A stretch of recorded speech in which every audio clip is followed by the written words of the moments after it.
اعوذ باللہ من الشیطان الرجیم بسم اللہ الرحمن الرحیم ولیکن الاقوی وفاقا لأکثر المتاخرین جواز الانتفاع لما خرج بالدلیل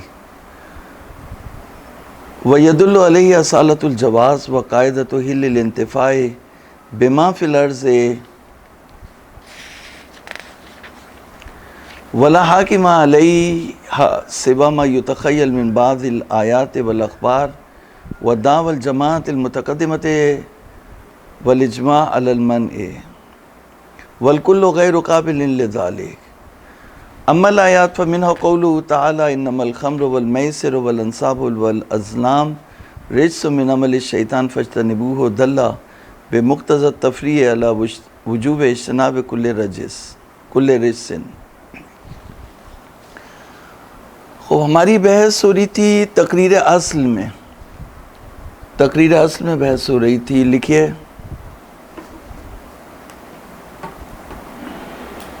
تو تقریر اصل میں ہم نے کہا تھا کہ کچھ لوگوں نے اصل اس طرح سے کی کہ الاصل والمن، اور کچھ لوگوں نے اصل تقریر کی ہے اصالۃ الجواز. تو شیخ نے اقوال نقل کرنے کے بعد کہا کہ وفاقاً لاکثر المتاخرین الاقوی، وہ بھی قوی ہے لیکن اقوی زیادہ قوی یہ ہے کہ جواز کے قائل ہو جائیں، اصالۃ الجواز کے قائل ہو جائیں. تو جاری تھی. اب آپ لکھیے، یہاں سے لکھیے کہ شیخ نے تقریر اصل میں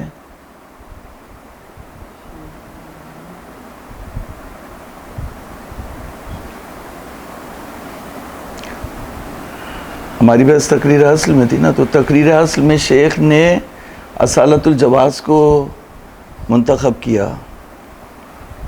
شیخ نے تقریر اصل میں اصالۃ الجواز کو منتخب کیا اور کہا یہ اقوی ہے.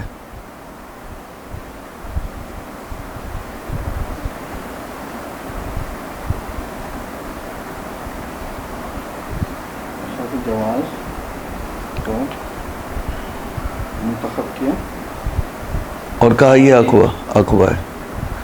اچھا ابھی ایک منٹ سمجھے، یعنی دوہنے متنجس ہے، جیسے دوہنے متنجس ہے تو آپ نے کہا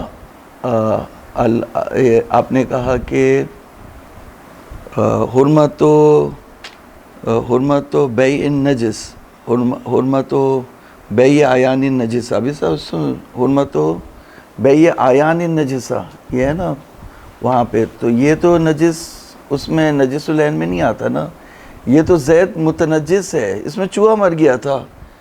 تو اب ہمیں شک ہو رہا ہے کہ اس کو بیچنا جائز ہے جائز نہیں ہے. تو اصل یہ کہ ہر چیز کا، جس چیز میں بھی شک ہو، اصل یہ ہے کہ اس کا بیچنا جائز ہے، مگر جن چیزوں کے اوپر دلیل قائم ہو جائے کہ ان کا بیچنا حرام ہے، اس کے علاوہ ہر چیز کا بیچنا کیا ہے؟ جائز ہے. اب مثال کے طور پر کھانے کے لیے یا پینے کے لیے تو دلیل آ گئی کہ وہاں پہ بیچنا حرام ہے. تو جہاں پہ دلیل نہیں ہے وہاں پہ آتی ہے نا الاصل دلیل حیث لا دلیل علی، جہاں دلیل لفظی نہیں ہو جس جگہ پر. اب کھانے پینے کے علاوہ جو دوسرے استفادے ہیں جیسے صابن بنانا ہے یا جرب جو بیماری رکھتا ہے اس کی کھال کو نرم کرنے کے لیے اس میں یہ روغن متنجس ملیں، یا سفینوں میں یا مشینوں میں یا اور دوسری چیزوں میں اگر اس کو استعمال کرے تو سائر انتفاعات کے لیے تقریر اصل اگر آپ کو کرنی ہے تو اصل ہوا جواز. حرمت کے لیے دلیل چاہیے ہوتی ہے، جواز کے لیے کوئی دلیل یہ ہے. اور پھر انہوں نے دوسرا اس میں اضافہ کیا کہ یہی اصالۃ الجواز کا ہی ایک شاخ کہہ سکتے ہیں آپ. وقاعدۃ حل الانتفاع بما فی الارض، قاعدہ ہے کہ زمین پہ جو بھی چیز ہے وہ حلال ہے، اس سے استفادہ کرنا کیا ہے؟ حلال ہے. کیوں؟ اللہ تعالیٰ نے کیا کہا؟ وَخَلَقَ لَكُم مَا فِي الْأَرْضِ جَمِيعًا. اللہ تعالیٰ نے خلق کیا ہر چیز کو جو تمہارے لیے ہے زمین پر. تو زمین پر جو چیزیں ہیں اس میں ایک تیل ہے اور ایک چوہا ہے. اب چوہے کے اوپر تو ویسے تو حرمت کی دلیل آ گئی، لیکن اب چوہا جو ہے وہ تیل کے اندر مر گیا. تو خلق لکم ما فی الارض جمیعا، یعنی دو طرح کے تیل ہیں. ایک تیل جس میں چوہا نہیں مرا وہ متنجس نہیں ہوا، وہ بھی تمہارے لیے خلق کیا، اور جو چوہا جس میں مر کے اب تم نے نکال دیا وہ بھی تمہارے لیے خلق کیا، تو اسے پھینکو کیوں، استعمال کرو، جو استعمال اس سے ہو سکتا ہے۔ کھانا پینا تو حرام ہے، تو باقی خلق لکم ما فی الارض جمیعا، تو اس نے خلق کیا تمہارے لیے جو تمام چیزیں ان کو۔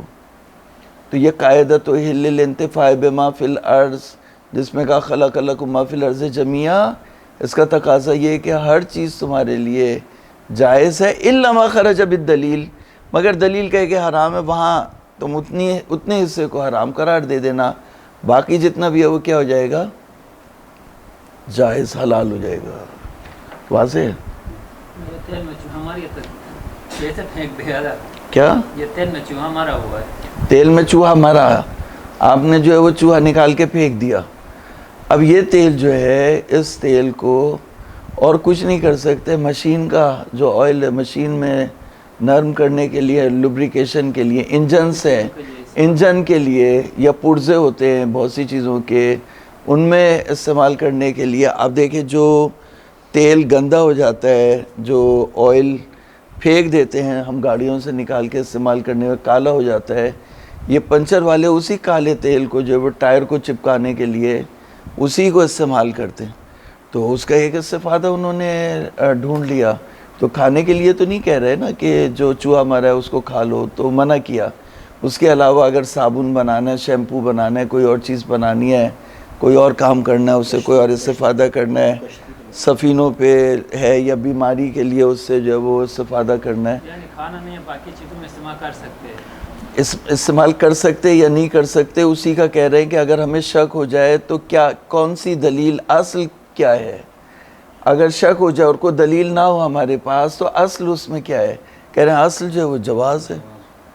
جب تمہارے پاس کوئی دلیل نہیں ہے اور تمہیں شک ہو تو پھر وہاں پہ کیا، اصالت الجواز، کیا ہے، اصالت الجواز ہے۔ وقاعدۃ حل ما فی الارض جمیعا، قاعدۃ حل الانتفاع بما فی الارض خلق لکم ما فی الارض جمیعا۔ اچھا، اب اس کے اوپر جو روایات میں ہوتی ہے نا حاکم محکوم، جیسے آپ نے کہا کہ نجس این چیز کا بیچنا جو ہے وہ حرام ہے، پھر کہا نہیں اس کے اوپر جو کتا کلب المعلم وہ جائز ہے، نہیں اسیر لینا بھی اذا غلا ولم یذهب سلساہ، اس کا بھی بیچنا جائز ہے۔ پھر آپ نے کہا زیت متنجس، اس کا بیچنا بھی جائز ہے، تو مستثنیٰ کرتے گئے نا، تو ہر چیز کا، تو اس کا حاکم کہہ رہے ہیں اس اصالت الجواز کے اوپر جو حکومت کر رہے ہیں وہ کوئی چیز بھی نہیں، لا حاکم علیہ سوا ما یتخیل من بعض الآیات، بعض آیات کے بارے میں خیال کیا گیا کہ وہ اس کے اوپر حاکم ہیں، اور اخبار ان کے اوپر گمان کیا گیا کہ وہ بھی حاکم ہیں، اور بعض جماعت جو گزر گئی، متاخرین تو جواز کے قائل ہیں، لیکن جو پہلے والے تھے جماعت المتقدمہ، انہوں نے ادعا کیا ہے کس کا، الاجماع علی المنع، انہوں نے تو اجماع حجت نہیں ہے ہماری نظر میں۔ دوسرے یہ کہ اجماع بھی کتنا ہے، کیا ہے، ابھی بات کریں گے اس کے بارے میں بھی۔ والکل غیر قابل لذالک یعنی حکومت کے قابل نہیں ہے، اس کو استثناء لگانے کے قابل، مقید تقید لگانے کے قابل نہیں ہے۔ والکل غیر قابل للحکومہ، صحیح ہے، یعنی اصالت الجواز کو شیخ اصالت الجواز کو سپورٹ کر رہے ہیں، کہہ رہے ہیں اس کے مقابلے میں کوئی چیز نہیں ہے۔ اگر آپ آیات لے کے آؤ گے تو آیات کا بھی ہم جواب دیں گے، اگر روایات لے کے آؤ گے اس کا بھی جواب دیں گے، اگر اجماع لے کے آؤ گے تو اس کی بھی بات کریں گے، بس اصالت الجواز اپنی جگہ پر باقی رہے گا، اور یہی ہماری نظر ہے شیخ کی۔ اما الآیات ومنها قوله تعالی انما الخمر والمیسر والانصاب والازلام رجس من عمل الشیطان فاجتنبوه، دل بمقتضى التفریح، چھوڑ دے تو دل بمقتضى التفریح علی وجوب اجتناب کل رجس، تھوڑا سا اس کو ریورس کر لیں تھوڑا سا، دل بمقتضى التفریح علی وجوب اجتناب کل رجس۔ اچھا، لکھے شیخ کے مخالفین کا استدلال،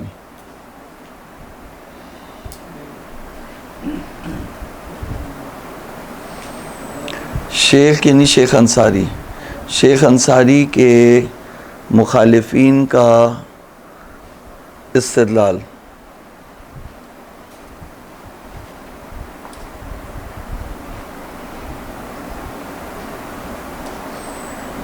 یہ آیت لکھ لو، نمبر 1، پہلی دلیل۔ پہلی دلیل ان کی کیا ہے؟ مخالفین کی آیت کریمہ ہے، انما الخمر ہاں، انما الخمر والمیسر والانصاب والازلام،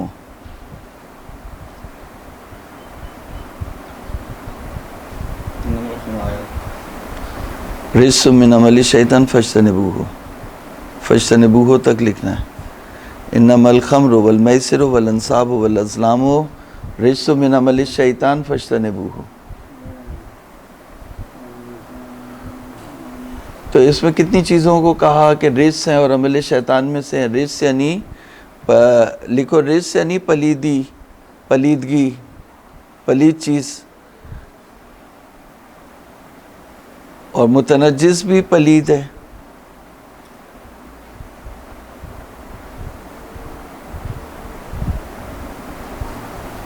آیت کریمہ حکم کر رہی ہے کہ نہ فقط ان 4 چیزوں سے بلکہ ہر پلید چیز سے دوری اختیار کرو۔ آیت آیت حکم کر رہی ہے کہ نہ فقط ان 4 چیزوں سے، یہ تقریب استدلال بتا رہا ہوں میں آپ کو جو مخالفین نے کیا، شیخ کے مخالفین میں۔ آیت کریمہ حکم کر رہی ہے کہ نہ فقط ان 4 چیزوں سے بلکہ ہر پلید چیز سے دوری اختیار کرو۔ فاجتنبوہ فائل تفریح ہے۔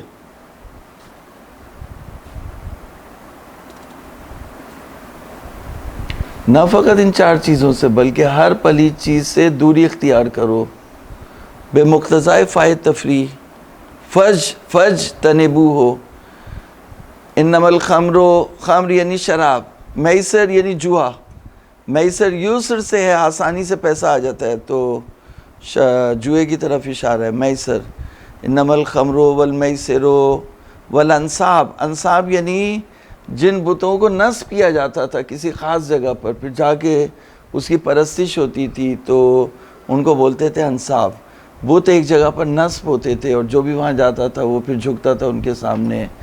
تو انصاب والازلام، ازلام جو ہے وہ تیروں کو بولتے ہیں۔ تیر جو ہوتے تھے یہ کیا کرتے تھے کہ ایک تیر پہ جیسے لکھا کہ امرنی ربی، میرے رب نے مجھے حکم دیا ہے۔ انصاب کس کو بولتے ہیں؟ انصاب جو ہے وہ نصب کی جمع ہے، یعنی وہ تیر جنہیں نصب، وہ بت جنہیں نصب کیا جائے کسی خاص جگہ پر، یہ انصاب ہو گئے۔ اور ازلام تیروں کو بولتے ہیں۔ تیر جو ہے وہ تیروں پہ کیا ہوتے تھے، جیسے 10 تیر انہوں نے بنائے، 8 تیروں پہ کچھ بھی نہیں لکھا اور 2 تیروں پہ لکھا، ایک تیر پہ لکھا میرے پروردگار نے مجھے حکم دیا ہے، اور ایک تیر پہ لکھا میرے پروردگار نے مجھے منع کیا، نہانی ربی، میرے رب نے مجھے منع کیا ہے۔ تو اب جو تیر لگ گیا اور اس پہ لکھا ہوا تھا کہ میرے رب نے مجھے حکم دیا تو اسے وہ کام کرنا پڑے گا۔ اگر مثال کے طور پر اس نے، یعنی فال کھیلنے کے لیے ہوتے تھے، شادی کے لیے، رشتے کے لیے یا اور دوسری چیزوں کے لیے وہ فال کھیلتے تھے، اس طرح وہ کیسے کرتے ہیں؟ مثلا جیسے انہوں نے 10 تیر ہیں، جب سمجھا رہا ہوں نا تو 10 تیروں میں سے وہ ایک تیر پہ انہوں نے لکھ لیا کہ میرے رب نے مجھے حکم دیا ہے، ایک تیر پہ لکھا کہ میرے رب نے مجھے منع کیا ہے۔ اب وہ تیر جو ہے وہ پھینکنا ہے۔ اب جو تیر جا کے لگ گیا اس کو دیکھیں گے کہ اس پہ کچھ لکھا ہوا تھا یا کچھ نہیں لکھا ہوا تھا۔ لگتا کہاں، مارتے کہاں تیر؟ کیا تیر لگتا کسی بھی جگہ نشانے پہ لگایا تو، یا اٹھانے کے لیے کہ اس میں سے کوئی تیر اٹھا لو، پورے کی طرح ہو گیا نا یہ۔ ہاں، تو یہ ایک طرح کی فال ہو گئی، فال۔ تو اس میں پھر یہ کہتے تھے کہ مطلب جیسے لڑکی کا انتخاب کرنا ہے تو تیر پھینکا، تو تیر جو ہے وہ اگر لگ گیا نشانے پہ اور اس میں لکھا ہوا تھا کہ ہاں مطلب میرے رب نے حکم دیا ہے تو وہ شادی کرنی ہے، میرے رب نے منع کیا ہے تو شادی نہیں کرنی۔ پھر اگر خالی آ گیا تو وہ پھر پھینکتے رہیں گے یہاں تک کہ وہ لکھا والا آ جائے۔ تو یہ اس طرح سے جو ہے وہ کھیلتے تھے یا جوا کھیلتے تھے. اس سے ایک روایت یہ کہ جوا کھیلتے تھے اس کے ذریعے سے. زیادہ استعمال اس سے تو دونوں چیزیں بھی ہو سکتی ہیں. کوئی جم نہیں، یعنی ان کے درمیان کوئی وہ نہیں ہے کہ سردی گرمی والا تضاد ہو. تو دونوں کام کر سکتے ہو، فال بھی کھیلتے ہو اور جوا بھی کھیلتے ہو. تو دونوں کام ہو سکتے ہیں. جب آپ موبائل سے 10 کام کر سکتے ہیں تو وہ بھی تیر سے جو 2 کام تو کر سکتے ہیں. کیا فائل اگر کھول لیں تو اس میں تو جائز، اس میں کوئی حرام کام نہیں ہے. ابھی حرام اور حلال جو ہے وہ پہلے یہ ہو جائے، وہ جو ثابت کرنا چاہ رہے ہیں پھر بات کریں گے. تو حرام تھا، شریعت نے اسے حرام قرار دیا نا. جوا تو حرام ہے. اب اگر مثال کے طور پر وہ شادی کو اس کے اوپر رکھ رہا ہے کہ یہ تیر کے ذریعے سے آ جائے گا، تو یہ بھی کیا ہو جائے گا کہ مطلب حرمت میں ہی آئے گا بت کے اوپر، اور وہ بھی فال بت کے اوپر نکال رہا ہے. تو دونوں چیزیں ہو سکتی ہیں. بہرحال یہ حرمت کی جو واضح صورت ہے وہ جوا ہے. تو کہا کہ انما الانصاب انما الخمر والمیسر والانصاب والازلام رجس من عمل الشیطان. ازلام یعنی تیروں کے ذریعے سے جوا کھیلنا، تو یہ جو ہے وہ رجس ہے، پلیدگی ہے، من عمل الشیطان ہے، فاجتنبوہ. تو کہا کہ یہ 4 چیزیں ہیں، یہ رجس ہیں، پلیدی ہے، پس تم اس سے پرہیز کرو. تو یہ پلیدگی ہیں تو اس سے پرہیز کرو. اس کا مطلب ہے ہر پلید چیز سے تم پرہیز کرو. تو جو دہن متنجس، جو تیل جس میں چوہا مر گیا، یہ بھی اب پلید ہو گیا ہے، تو تم اس سے بھی جو ہے وہ دوری اختیار کرو. تو اس طرح سے جو آیت کریمہ ہے وہ اس سے ہم استدلال کر سکتے ہیں کہ جو نجس تیل ہے اس کو بیچنا جو ہے وہ خریدنا حرام ہے. یہ استدلال ہے. شیخ نے اس سے جو ہے وہ جواب دیے ہیں، 3 جواب دیے ہیں شیخ نے. لکھے شیخ کے جواب لکھے. 3 اشکالات کیے شیخ نے اس پر. 3 جواب دیے. یعنی استدلال سے جواب ہو جائے گا اور استدلال پر اشکال ہو جائے گا. دونوں باتیں کہہ سکتے ہیں آپ.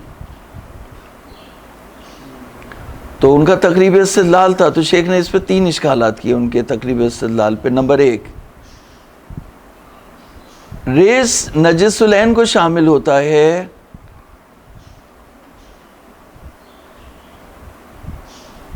استدلال پر 3 نمبر 1، ریس نجس العین کو شامل ہوتا ہے. رجس سے مراد نجس العین ہے. ہاں، نجس العین کو کہتے ہیں. اور وہ چیزیں جن پر نجاست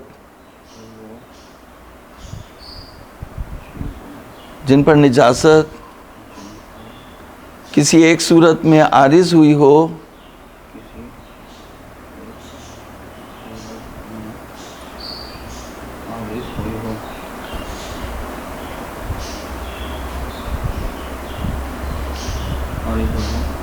اسے رجس نہیں کہتے.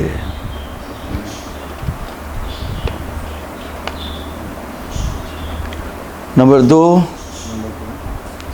تخصیص اکثر لازم آئے گا اس سے. دوسرا اشکال اگلی لائن میں لکھنا. تخصیص اکثر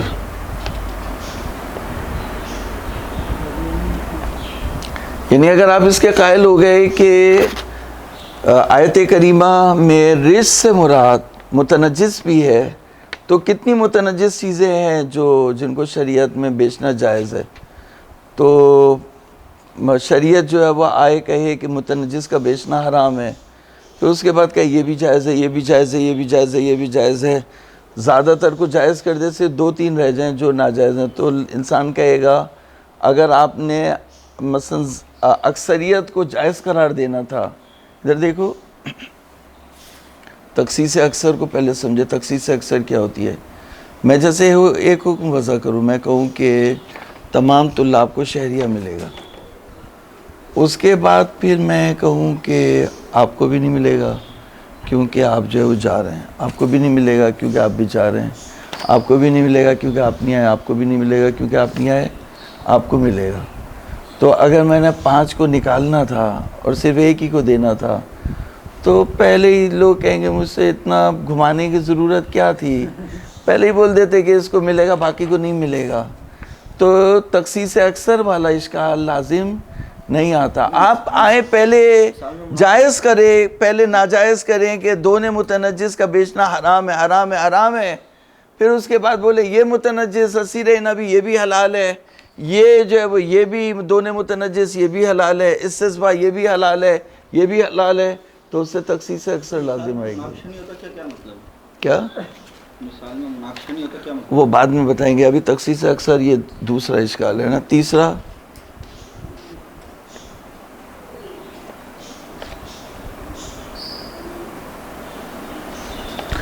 آیت کریمہ میں دقت کریں, لکھے آیت کریمہ میں اگر ہم دقت کریں, یہ دوسرا ہے. تیسرا دوسرا تو تخصیص اکثر ہو گیا نا بابو. ہاں سو رہے ہو آپ, کیا گلگت پہنچ گئے؟ اچھا اچھا, تخصیص اکثر دوسرا اشکال ہے. پہلا اشکال تو یہ تھا, پہلا اشکال کیا تھا؟ رجس سے مراد نجس العین ہے, جو چیز ذاتاً نجس ہو وہ رجس سے مراد ہے, اور جو چیز جس کے اوپر نجاست, اب جیسے یہ زید تھا یہ ذاتاً جو ہے وہ پاک ہے نجس العین نہیں ہے, اس میں چوہا آ کے مر گیا تو یہ جو چیز جس پہ نجاست عارض ہوئی ہے یہ اس کو شامل نہیں ہوتی. تو آیت کریمہ تخصصاً موضوعاً جو ہے وہ ہمارے بحث سے خارج ہے. یہ پہلا جواب تھا. دوسرا جواب یہ, دوسرا اشکال شیخ نے یہ کیا تھا تخصیص اکثر کا, کہ اگر ہم اس آیت کریمہ سے متنجس تیل کو نجس کرنے کے لیے استدلال کریں تو تخصیص اکثر لازم آئے گا. یہ دوسرا اشکال ہے. اگر ہم آیت کریمہ کو استعمال کریں متنجس تیل کی حرمت بیع کو ثابت کرنے کے لیے, لکھو اگر آیت کریمہ کو استعمال کریں متنجس تیل کی, نمبر 3 کا آیت کریمہ میں اگر آپ نمبر 3 پوچھ رہے ہیں, میں 2 لکھ رہا ہوں. تخصیص اکثر لازم آئے گا تو 2 لکھ لیا نا. لکھ لیا نا, ان کو لکھوا رہا ہوں, 1 منٹ ٹھہر جائیں. اگر ہم آیت کریمہ کو استعمال کریں متنجس تیل کی, ہاں تو اسی کا بیان بتا رہا ہوں آپ کو, واضح آپ مکس کر رہے تھے, اسی کا بیان بتا رہا ہوں. اگر آیت کریمہ کو استعمال کریں دہن متنجس کی حرمت بیع کے لیے تو تخصیص اکثر لازم آئے گا.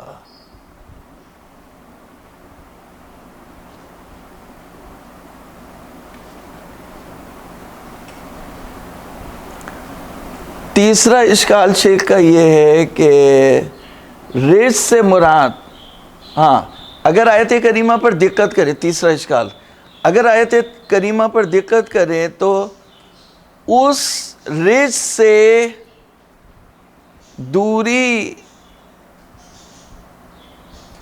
اس رجس سے دوری کرنے کے لیے کہا جا رہا ہے, اس رجس سے دوری کرنے کے لیے کہا جا رہا ہے, کرنے کے لیے کہا جا رہا ہے جو شیطان کے عمل میں سے ہو, من عمل شیطان ہو, شیطان کے عمل میں سے ہو. ہر پلیدی سے دور رہنے کے لیے نہیں کہا گیا.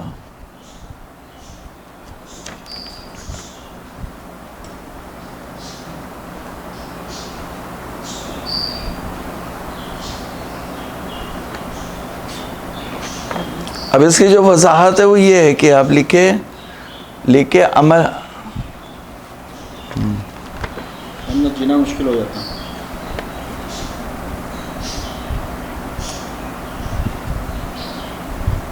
یعنی اس کی وضاحت یہ ہے, یہ دیکھو اس طرح سے لکھو, عمل شیطان 2 طرح کا ہوتا ہے, ایک اختراعات اور ابتکارات شیطان ہوتا ہے, اور دوسرا ہوتا ہے عمل شیطان بے اغوائے, عمل مکلف بے اغوائے شیطان. جیسے حضرت حوا اور حضرت آدم نے گندم کھا لیا شیطان کے اغوا کرنے سے. نمبر 1 اختراعات, اور ایجادات شیطان.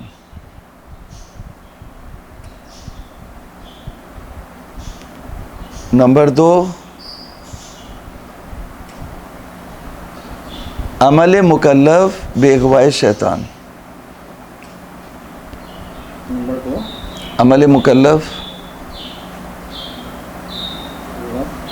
بے اغوائے شیطان.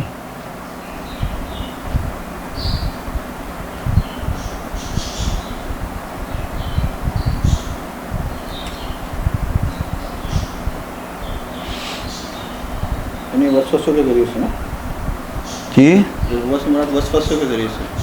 جی جی جی ہاں وسوسے کے ذریعے سے.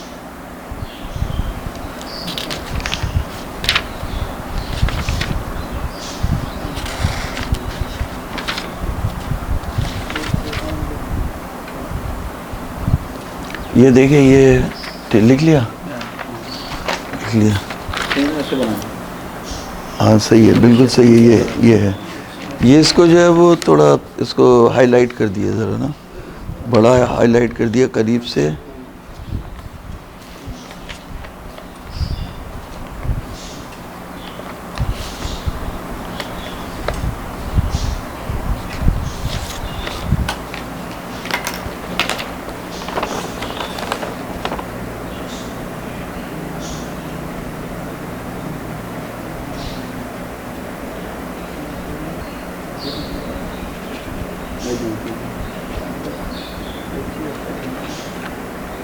ٹھیک ہے ہو گیا.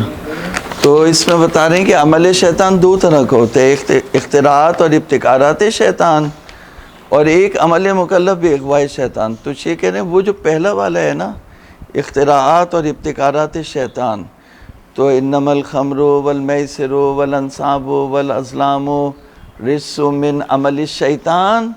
عمل شیطان سے مراد یعنی وہ پہلا والا ہے اختراعات و ابتکارات شیطان.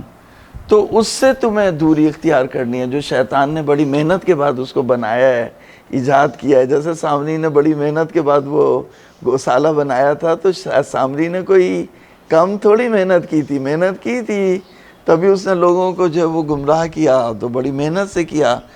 تو اس طرح سے یہ لوگ محنت کر رہے ہوتے ہیں، بڑے وہ ہوتے ہیں. تو کہا کہ انما الخمر والمیسر والانصاب والازلام رجس من عمل الشیطان فاجتنبوہ. تو اس سے تمہیں دوری اختیار کرنی ہے. تو شیخ کہہ رہے ہیں کہ وہ رجس جو اختراعات شیطان میں سے ہے اس سے دوری اختیار کرنی ہے. جس رجس کے اندر وہ چوہا مر گیا اور چوہے کو نکال کے پھینک دیا، اس سے کیا دوری اختیار کرنی ہے. وہ کھانے پینے کی تو ایسی دلیل موجود ہے کہ نہیں کھا پی سکتے، تو باقی کیا رہ گیا کہ عمل شیطان میں سے ہے. تو اس لیے اس آیت کریمہ سے استفادہ نہیں کر سکتے. شیطان کی طرف جائے گی، فجتنبوہ رجس کی طرف جائے گی. رجس کی طرف شیطان کہاں سے آ گیا؟ وہ رجس ہے عمل شیطان میں سے ہے، معاملہ بھی شیطان. اب ہمارے گاؤں میں چوہے زیادہ آتے ہیں نا، ہاں تو وہ جو خمیر بناتے آٹا گوندتے وہ ہمارا لکڑی کا ہوتا ہے، لکڑی کا بنا ہوتا ہے. اس کے اندر ہوتے خمیر بناتے ہیں روٹی کے لیے. اب اسی کے اندر جب چوہا اندر جائے کوئی ٹٹی مٹی کرتی ہے تو اسی کو ہم یا 7-8 دن پانی میں بھگو کر رکھتے ہیں، صاف ہو جائے چل تو پانی میں یا پھینک دیتے. اب اس کو پھینکنا چاہیے یا رکھنا چاہیے؟ مطلب ہائیجین کے لحاظ سے بات کر رہے ہیں نا، حفظان صحت کے لحاظ سے تو اس کو پھینکنا چاہیے. پھینکنا چاہیے یعنی خمیر اس کو 8 دن رکھے تو پھر اسی خمیر کو استعمال کرتے ہیں. وہ جگہ کو جیسا کہ اس میں کتابیں رکھتے ہیں، اس میں خمیر ہے. اچھا اچھا اچھا اسی برتن کی بات کر رہا ہوں، وہ لکڑی اچھا کی اچھا ہوتی ہے. اچھا اچھا اچھا اگر اسی برتن کے اندر وہ کچھ نجاست پھیلائے تو اچھا اچھا اچھا نہیں تو لکڑی کا ہے، دوبارہ دوسرا برتن بنا لیں. مہنگا بنتے نا، کم سے کم 3-4 ہزار کا بنتے وہ. اچھا اچھا اچھا اچھا ہاں تو پھر اس کے اوپر کوئی ایسی پالش ہونی چاہیے، اس کے اوپر پالش اور وہ ہو کوٹ ایک چڑھا دے کہ جیسے مثال کے طور پر آپ 7-8 دن رکھا، پھر اس کے بعد اس کے اوپر کوئی پالش چڑھا دی تو پالش سے بھی ایک لیئر آ جاتا ہے. تو اس طرح کا کچھ کام کرنا چاہیے، یا یہ جو پلاسٹک اس کے اوپر ہو اس طرح کا، تاکہ وہ لکڑی جو ہے وہ محفوظ رہے. ٹھیک ہے. اما الآیات فمنها قوله تعالی انما الخمر والمیسر والانصاب والازلام رجس من عمل الشیطان فاجتنبوہ دل یہ تقریب استدلال ہے. دلہ بمقتضی تفریح، تفریح فائد تفریح ہے، فجتنبو، یعنی کیونکہ یہ رجس ہے پس اس سے دوری اختیار کرو. تو ان 4 سے نہیں بلکہ ہر پلیدی سے دوری اختیار کرو. دلہ بمقتضی تفریح علی وجوب اجتناب کل رجس. وفی ہے پہلا جواب اس میں، ان ظاہر من الرجس ما کان کذالک فی ذاتہ لا ما عرض له ذالک فیختص بالعناوین النجسہ وہی النجاسات العشر. یہ پہلا جواب ہے. ما انہو لو اما المتنجسہ، اگر متنجس کو بھی شامل ہو جائے، لازم یخرج عنہ اکثر الافراد، تخصیص اکثر لازم ہے. یہ دوسرا. اور تیسرا جو اشکال ہے وہ یہ ہے کہ فإن اکثر المتنجسات لا یجب الاجتناب عنہ ما ان وجوب الاجتناب ثابت فی مکان رجس من عمل الشیطان یعنی من مبتدعاتہ فیختص وجوب الاجتناب المطلق بمکان من عمل الشیطان سواء کان نجسا کالخمر ام قذرا معنویا مثل المیسر. ومن المعلوم ہے، اور معلوم سی بات ہے، ان المائعات المتنجسہ کالدہن والطین والسبغ والدبس، جیسے روغن ہے یا مٹی ہے یا رنگ ہے یا گھی ہے، اس طرح کی جو چیزیں ہیں یا شیرہ ہے، اگر یہ نجس ہو جائیں، لیست من عمل الشیطان، یہ عمل شیطان میں سے نہیں ہے. ہاں شراب یہ شیطان نے بڑی محنت سے بنوائی ہے، جوا یہ بھی بڑی محنت سے تیار کیا ہے، بت یہ بھی محنت سے تیار کی ہے، ازلام تیر یہ بھی بڑی محنت سے تیار کیے. تو یہ تو سب ہیں، لیکن یہ جو چیزیں ہم نے بیان کی دہن متنجس، یہ عمل شیطان میں سے چوہا بھی شیطانی ہوگا نہیں. ہاں وہ ہوگا لیکن نہیں ہے. وَإِنْ أُرِيدَ مِنْ عَمَلِ الشَّيْطَانِ، اگر عمل شیطان سے مراد عمل المکلف المتحقق بالخارج بإغواء الشیطان، اگر عمل شیطان سے مراد عمل مکلف ہے جو خارج میں تحقق پیدا کرتا ہے بے اغواء شیطان، لیکون المراد بالمذکورات استعمالها علی النحو الخاص، تاکہ اس سے مراد جو ہے وہ یہ ہو کہ مذکورہ چیزوں کا استعمال علی النحو خاص کے اوپر یہ عمل شیطان میں سے ہے. فالمعنی ان الانتفاع بهذه المذکورات رجس من عمل الشیطان، اگر اس سے مراد جو ہے وہ عمل مکلف بے اغواء شیطان ہے تو پھر اس سے مراد صرف یہی 4 چیزیں ہوں گی.